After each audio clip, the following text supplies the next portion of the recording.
কিছু জানেন? ওটো তো 15 এখনো মানে জানো বোঝো এ তোমার একে সুন্দর দেখতে কিনা বলো? যদি না হয় গিয়ে বাড়িতে আয়নায় নিজের মুখটা, চুল, এত সুন্দর চেহারা। আরে আমাকে আর কয়েক বছর পরে কলেজ যাবে, রোজ সমস্ত ছেলেরা তোমার পেছনে ঘুরে বেড়াবে। তোমার বাবা দেখে যদি মরে যেতে চাও তাহলে চলো চলো, আমি তোমার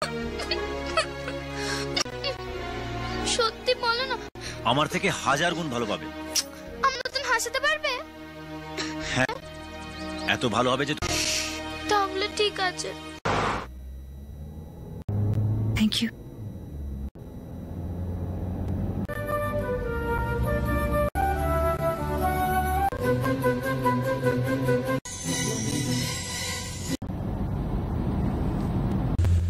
ওতে কোনো অসুবিধা হয়নি?